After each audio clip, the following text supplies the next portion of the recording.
नमस्कार, स्वागत है आपका बड़ी खबर में। मैं हूं आपके साथ चेतन पाठक। इस बुलेटिन में हम बात करेंगे दिन की 4 बड़ी खबरों की। पहली खबर यमुनानगर से है, जहां शिक्षा मंत्री कंवरपाल गुर्जर ने अपने विभाग की प्रशंसा की है।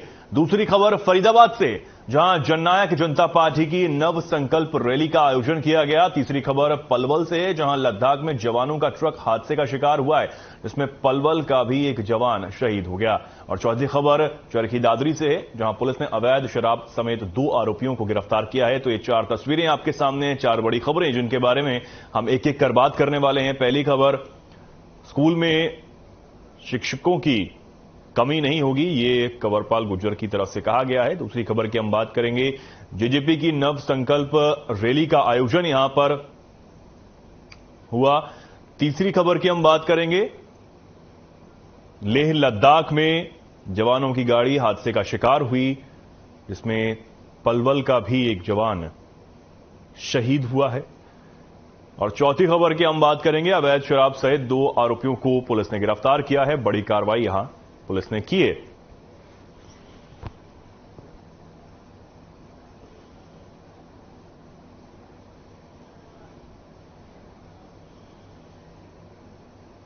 बात करेंगे पहली बड़ी खबर की। यमुनानगर में मीडिया से एक विशेष बातचीत में हरियाणा स्कूल शिक्षा मंत्री कंवरपाल गुर्जर ने अपने विभाग की प्रशंसा करते हुए कहा कि जितना काम उनकी सरकार ने किया है, उतना किसी सरकार ने नहीं किया। दिल्ली के विज्ञापन तो बहुत आते हैं, मगर वे अभी तक किसी भी सर्वे में 10वें नंबर पर भी नहीं आए। स्कूल शिक्षा मंत्री ने अरविंद केजरीवाल सरकार को आड़े हाथों लेते हुए कहा कि वे लोग अखबार के फ्रंट पेज पर एडवर्टाइजमेंट छपवाकर बड़ी बड़ी बातें करते हैं, मगर वो दावे हकीकत से बहुत दूर हैं। उन्होंने दावा किया है कि टेक्नोलॉजी के मामले में स्कूली बच्चों को टैब देने के बाद हरियाणा देश में ही नहीं बल्कि दुनिया में नंबर 1 पर है।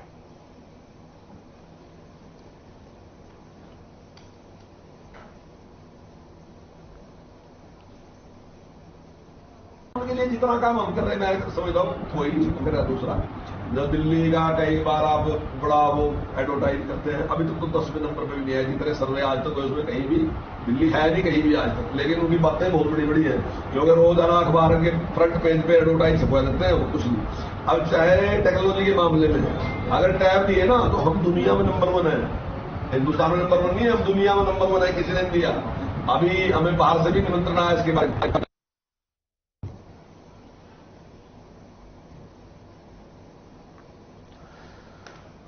तो शिक्षा मंत्री कंवरपाल गुर्जर ने बड़ा बयान देते हुए कहा है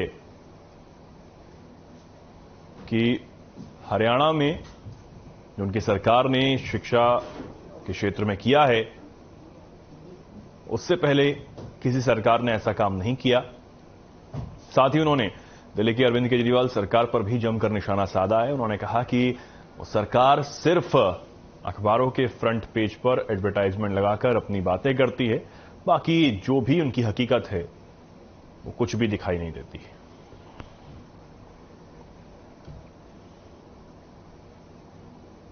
और इस खबर पर बातचीत के लिए हमारे साथ कांग्रेस प्रवक्ता केवल ढींगरा जी जुड़ गए हैं। केवल जी, बहुत स्वागत है आपका। केवल जी, कंवरपाल गुर्जर की तरफ से एक बड़ा बयान सामने आया है। उन्होंने कहा है कि जो उनकी पार्टी ने, जो उनकी सरकार ने शिक्षा के क्षेत्र में काम किया है, उससे पहले किसी ने नहीं किया। क्या कुछ कहेंगे?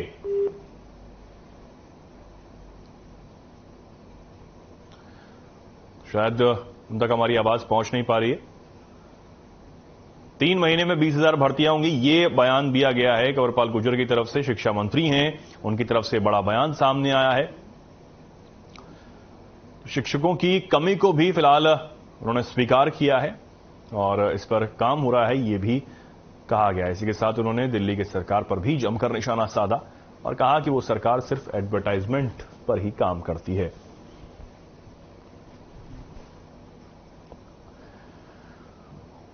तो हरियाणा के शिक्षा मंत्री कंवरपाल गुर्जर ने बड़ा बयान दिया है और उन्होंने कहा है कि शिक्षा के क्षेत्र में जो उनकी सरकार ने काम किया, उससे पहले किसी सरकार ने ऐसा काम नहीं किया है। साथ ही उन्होंने ये भी कहा कि स्कूली बच्चों को जो टैबलेट यहां पर बांटे गए, वो दुनिया में उनको नंबर 1 बनाता है। हमारे साथ कांग्रेस प्रवक्ता केवल ढींगरा जी जुड़ गए हैं। केवल जी, बहुत स्वागत है आपका। केवल जी, कंवरपाल गुर्जर शिक्षा मंत्री का बयान सामने आया है। उन्होंने कहा है कि उनकी पार्टी ने, उनकी सरकार ने शिक्षा के क्षेत्र में जो हरियाणा में काम किया है, उससे पहले किसी पार्टी ने ऐसा काम नहीं किया। क्या कुछ कहेंगे? देखिए, इस पार्टी ने काम ये किया है कि आज करीबन 4800 स्कूल जो है वो बंद कर दिए हैं और आज जो पक्के कर्मचारियों के पहले कलम से कच्चे कर्मचारी को पक्का करना था, वो आज सड़कों पर बैठे हैं। और जिस तरीके से इन्होंने ये कहा कि हमने शिक्षा का वो कर दिया, शिक्षा का बंटाधार कर दिया इन्होंने। और गुज्जर साहब को ये समझ आनी चाहिए कि सारा वर्ग, शिक्षक वर्ग जो है वो सड़कों पर क्यों बैठा है, मेरे करके बहुत अच्छा काम किया था। नहीं, वो मान रहे हैं कि शिक्षकों की कमी तो है। तो शिक्षकों की कमी कब होती है और आप स्कूलों का समावेश करते जाते हैं और बच्चों के भविष्य के साथ खेलते जाते हैं, तो आपने अच्छा काम फिर कौन सा कर दिया? और अच्छा काम होता क्या है? स्कूल ज्यादा बड़े, ज्यादा से ज्यादा हो, बच्चे ज्यादा से ज्यादा शिक्षा लें, टीचर सारे फैसिलिटी मिले, यही तो चाहिए होता है। और क्या चाहिए होता है स्कूल के बच्चों को? ठीक है, हमारे साथ बीजेपी प्रवक्ता सत्यव्रत शास्त्री भी जुड़ गए हैं। सत्यव्रत जी, मैं आपके पास आना चाहूंगा। सत्यव्रत जी, बहुत स्वागत है आपका। सत्यव्रत जी, धन्यवाद जी। शिक्षा मंत्री कंवरपाल गुर्जर जी का बयान सामने आया है। उन्होंने कहा है कि उनकी सरकार ने काम किया, यानी कि आपकी सरकार ने काम तो किया है, लेकिन साथ ही उन्होंने यह भी माना है कि अभी शिक्षकों की कमी तो है। क्या कुछ कह रहे हैं आप? जी देखिए, ये एक सतत चलने वाली प्रक्रिया है। कभी भी सरकारें पूर्ण रूप से तो ये नहीं कह सकती कि हम काम पूरा करें। जैसे जैसे समाज में जनरेशन बढ़ती है, आवश्यकताएं बढ़ती है, स्कूल, कॉलेज, यूनिवर्सिटी बनते रहते हैं और उनके अंदर प्रक्रिया भी भर्ती की चलती रहती है। हाँ, कभी एक्सेस हो जाती है तो कभी बच्चे कम हो जाते हैं, लेकिन पिछले 3-4 साल से जो सरकारी स्कूलों में, सरकारी स्कूलों में जनता का जो रुझान बढ़ा है, तो उसमें जो संख्या बच्चों की बढ़ी है, वो अनुपात में उनका कहना है कि कुछ अध्यापक कम है। पीछे अभी सैकड़ों अध्यापक HRM से भी लगाए, अभी आवश्यकता पड़ेगी तो और भी लगाएंगे।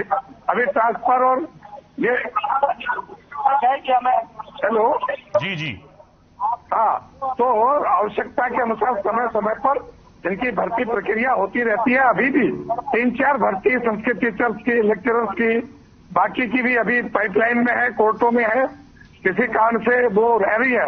तो जब आएंगे, पिछले दिनों पीजीटी की अनेक पोस्टें जो है सरकार ने अपॉइंटमेंट दिए हैं और अभी भी पाइपलाइन में है।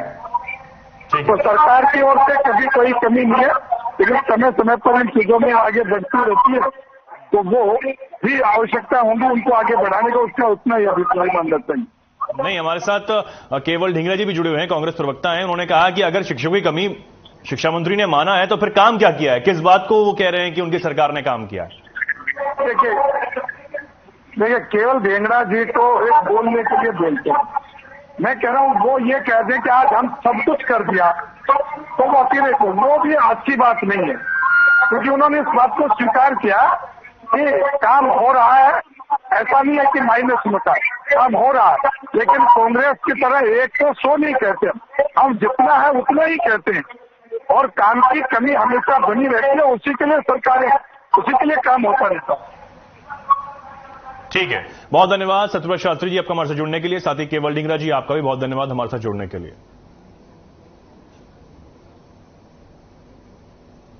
आगे बढ़ते हैं।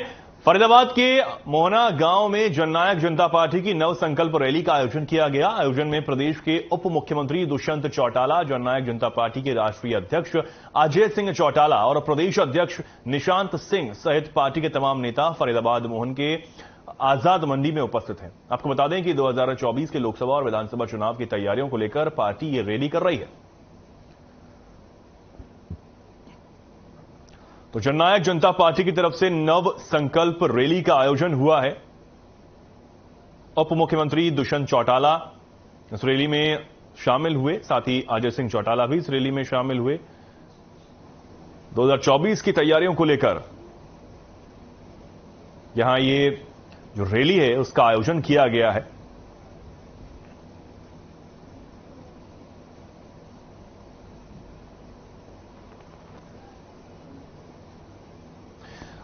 हमारे साथ इस खबर पर ज्यादा जानकारी के लिए हमारे संवाददाता मोनू पांचाल जुड़ गए हैं। मोनू, जननायक जनता पार्टी की तरफ से रैली का आयोजन किया गया है, क्या कुछ कहा है? क्योंकि उप मुख्यमंत्री दुष्यंत चौटाला खुद इस रैली में पहुंचे, साथ ही अजय चौटाला भी इस रैली में पहुंचे, क्या कुछ कहा जा रहा है? देखिए मैं जो चेतन आपको बता दूं, जिस तरीके से 2024 के चुनाव, लोकसभा के चुनाव नजदीक आते हुए दिखाई दे रहे थे, उस तरीके से अब तमाम पार्टियां जो है वो सक्रिय हो चुकी है। तो कहीं ना कहीं जिस तरीके से जेजेपी ने जो लोकसभा की जो शुरुआत मोहना से यानी कि फरीदाबाद की लोकसभा से स्टार्ट की है, तो कहीं ना कहीं एक अपना शक्ति प्रदर्शन दिखाने का यहाँ पर काम किया गया है। जिस तरीके से बीजेपी लगातार 10 की 10 लोकसभाओं में अपना शक्ति प्रदर्शन दिखाया और उसके साथ ही जो है दावे की जीत यहाँ पर करते हुए दिखाई दे रहे हैं बीजेपी की। तो वहीं अब लगातार इस तरीके से जेजेपी भी अब जो है अपना फरीदाबाद से लोकसभा की जो चुनाव की जो रैली की जो प्रदर्शन शक्ति है वो यहाँ पर दिखाने का काम किया। और यहाँ पर दुष्यंत चौटाला पहुंचे, वहाँ अजय चौटाला भी पहुंचे, तो तमाम जो है यहाँ पर हजारों की संख्या में लोग यहाँ पर उनको सुनने के लिए पहुंचे। तो वहीं साथ साथ मैं बता दूं, जिस तरीके से जो दुष्यंत चौटाला ने कहा कि जिस तरीके से अब चुनाव नजदीक आते हुए दिखाई दे रहे थे, उसके चलते अब कहीं ना कहीं तमाम तैयारी यहाँ पर शुरू कर दी। और उसके साथ ही अभी गठबंधन की बात को लेकर के जब उनसे हमने पूछा तो गठबंधन पर सही तरीके से वो जवाब दे नहीं पाए। और उसके साथ ही उन्होंने कहा कि हमारा भी जो है पूरी तरीके से लोकसभा के चुनाव को लेकर के पूरी तैयारियां कर ली गई है। जी मोनू, यहां जो लगातार कयास लगाए जा रहे हैं कि जो गठबंधन है इस बार टूट सकता है, उसको लेकर भी क्या कुछ कहा गया है इस रैली के दौरान? देखिए चेतन, जिस तरीके से जब हमने उनसे इंडियन नेशनल लोकदल को लेकर के और जेजेपी को लेकर के गठबंधन की बात यहाँ पर की, जिस तरीके से बीजेपी का गठबंधन के साथ सरकार चल रही है, तो कहीं ना कहीं इस तरीके से कोई शांतिपूर्ण तरीके से संतुष्ट जवाब यहाँ पर नहीं दे पाए। और उसके साथ ही उन्होंने कहा कि जिस तरीके से बीजेपी लगातार 10 की 10 लोकसभाओं में जो है अपनी मजबूती दिखाती हुई और रैली जो शक्ति प्रदर्शन दिखाया, तो वहीं अब बीजेपी भी लगातार 10 के 10 लोकसभाओं में इसी तरीके का शक्ति प्रदर्शन दिखाएगी। और रैली को जो चलते जिस तरीके से 2024 के इलेक्शन नजदीक आ रहे हैं, तो कहीं ना कहीं उनका इशारा यही था कि अगर जेजेपी और बीजेपी गठबंधन के साथ लड़े तो कहीं ना कहीं वो उसके लिए भी तैयार है, और अलग अलग लड़े तो वो उस तरीके से भी मजबूत जो है जेजेपी मजबूत दिखाई दे रही है। तो इस तरीके से यहाँ पर कहीं ना कहीं सारे इशारों में ये भी बोल दिया गया है कि गठबंधन को लेकर के या फिर इंडिपेंडेंट जिस तरीके से जेजेपी अपने दम पर जो लड़ने की बात यहाँ पर कह रही है, तो कहीं ना कहीं दोनों तरीके से जेजेपी पार्टी तैयार है। जी नहीं तो क्या इसको लेकर अभी जो रुख है वो साफ नहीं किया गया है इस रैली के दौरान कि अगर वो साथ जी अभी इसको लेकर के अभी किसी तरीके से कोई साफ बयान अभी यहाँ पर नहीं दिया गया कि जेजेपी जो है गठबंधन के साथ नहीं लड़ेगी, वो जेजेपी अपने आप लड़ेगी। तो इसको लेकर के अभी शांतिपूर्ण तरीके कोई स्पष्टीकरण यहाँ पर नहीं किया गया है। और उसके साथ साथ मैं बता दूं, जिस तरीके से लगातार जो बयान दिए जा रहे थे, जो भाषण में जो बताया जा रहा था, कहीं ना कहीं जो अपनी जो उपलब्धियां हैं जो जेजेपी ने जो आम जनताओं के लिए, चाहे वो किसानों के लिए की बात की जाए, चाहे वो तमाम लोगों के लिए बात की जाए, तो कहीं ना कहीं उन बातों को यहाँ पर गिनाने का काम यहाँ पर किया गया है। जी मोनू, ये रैली यहाँ पर की गई है और इसके बाद और कहां ये रैली होनी है, क्या कुछ इसके बारे में जानकारी है? देखिए अभी तो जो फिलहाल है वो जो फरीदाबाद से जिस तरीके से लोकसभा की जो रैली की जो तैयारियां शुरुआत यहाँ से कर दी गई है, तो तमाम जो आने वाले समय में यही बताया जाए कि गुड़गांव में से जो है अब की बात जो रैली रहेगी लोकसभा को लेकर के, वो कहीं ना कहीं अब के गुड़गांव में रखी जाएगी। तो इस तरीके से तमाम 10 के 10 जो है लोकसभाओं में जो है इस तरीके की रैलियां की जाएगी, शक्ति प्रदर्शन यहाँ पर दिखाने का काम किया जाएगा। और लगातार कार्यकर्ताओं को मजबूत करने का यहाँ पर मूल मंत्र भी दिया गया है कि सरकार किस तरीके से जेजेपी आम जनता के बीच में काम कर रही है और किस तरीके से जनता के बीच में जो जेजेपी ने जो कार्य करे हैं वो किस तरीके से गिनाने का काम करें। तो इस तरीके से यहाँ पर अपने कार्यकर्ताओं को मजबूत करने की भी बात यहाँ पर साफ तौर पर कही है। जी ठीक है मोनू, बहुत धन्यवाद आपका हमारे साथ जुड़ने के लिए और ये जानकारी हम तक पहुंचाने के लिए। तो जननायक जनता पार्टी की तरफ से नव संकल्प रैली का आयोजन यहां पर किया गया है। उप मुख्यमंत्री दुष्यंत चौटाला ने इस रैली में शिरकत की, साथ ही अजय सिंह चौटाला भी इस रैली में शामिल हुए।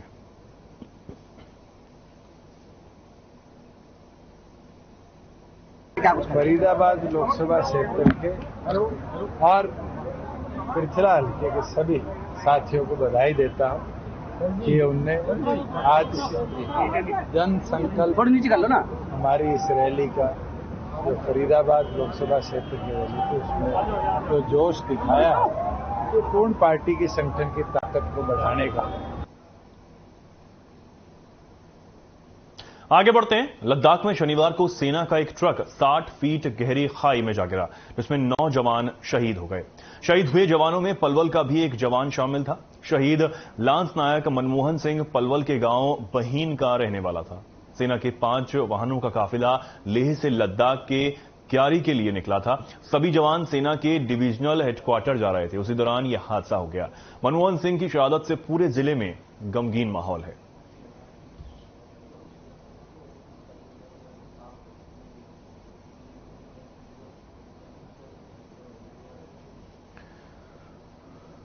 तो लद्दाख में जो हादसा हुआ, लद्दाख में जवानों का जो ट्रक था वो गहरी खाई में जा गिरा, जिससे कई जवान शहीद हो गए, जिनमें पलवल का भी एक बेटा शामिल था।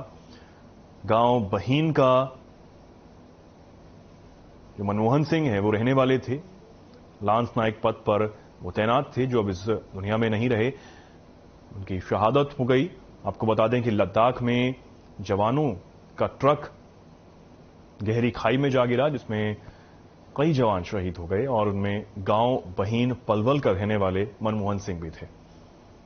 फिलहाल पूरे गांव में गम का माहौल है।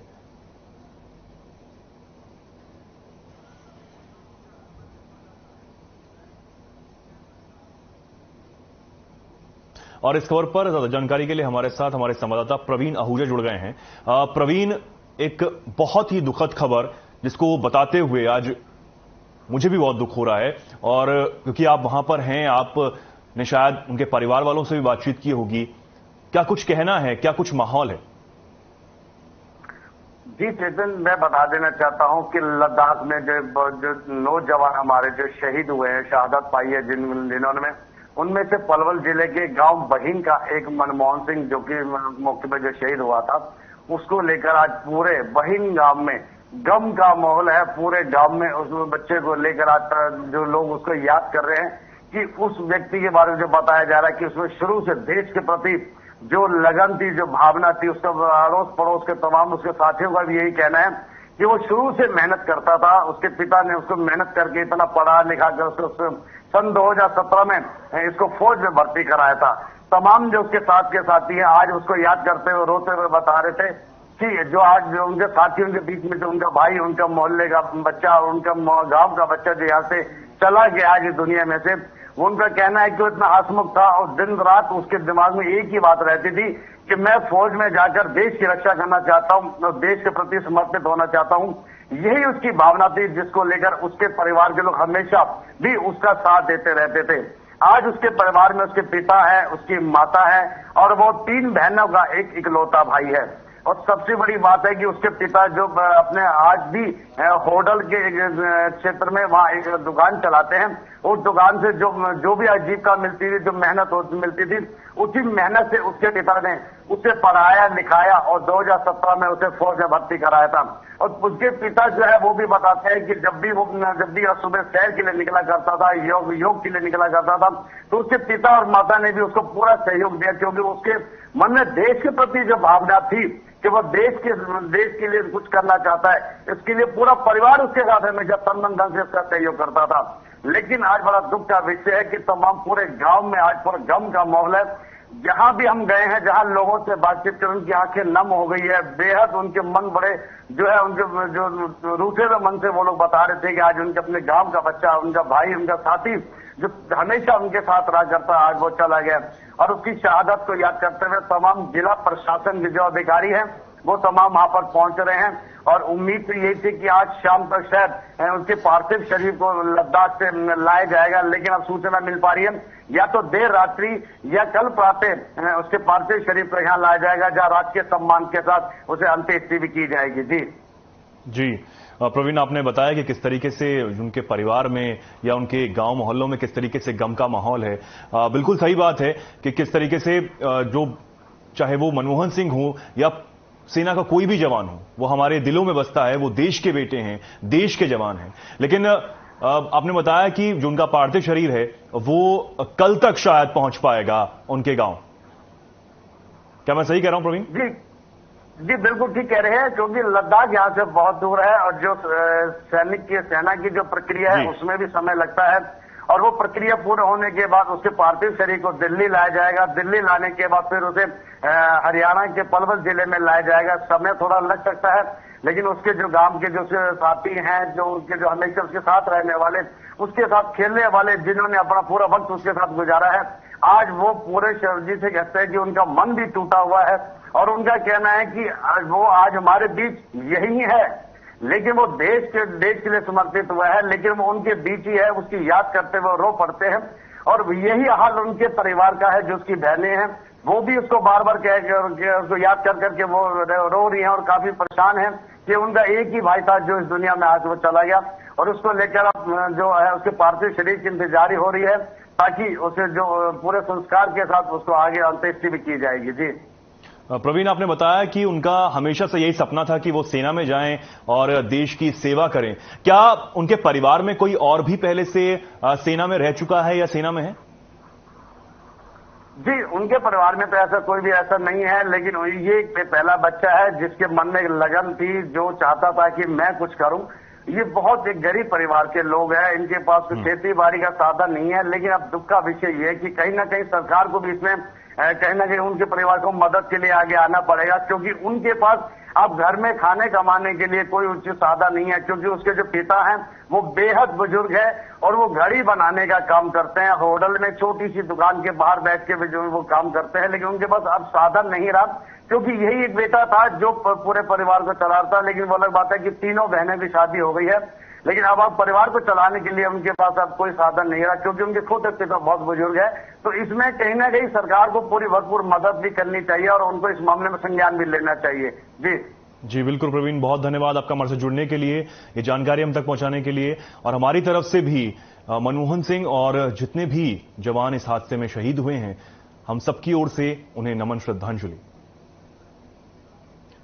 आगे बढ़ते हैं। स्पेशल टास्क दादरी पुलिस ने अवैध शराब समेत 2 आरोपियों को गांव चरखी से गिरफ्तार करने में सफलता हासिल की है। बताया जा रहा है कि आरोपी गाड़ी पर फर्जी नंबर प्लेट लगाकर शराब भरकर ले जा रहे थे। इस दौरान स्पेशल स्टाफ दादरी पुलिस ने 65 पेटी देसी शराब बरामद की है। Special staff Dadri SI Anil Kumar ने बताया कि स्पेशल स्टाफ दादरी पुलिस को गुप्त सूचना मिली कि 2 व्यक्ति एक गाड़ी पर फर्जी नंबर प्लेट लगाकर शराब भरकर गांव चरखी से दादरी की तरफ आ रहे हैं, जिन्हें पुलिस ने गिरफ्तार कर लिया है।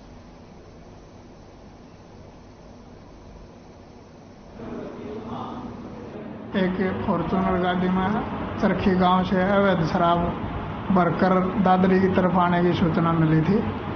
जो सूचना के आधार पर एवीटी स्टाफ की टीम ने गाड़ी फॉर्चूनर को काबू किया। उसमें एक प्रदीप मड्डा नाम का व्यक्ति, जो दादरी का ही रहने वाला है, वो शराब भर के शराब की 65 पेटियां फॉर्चूनर गाड़ी में भर के दादरी ले रहा था।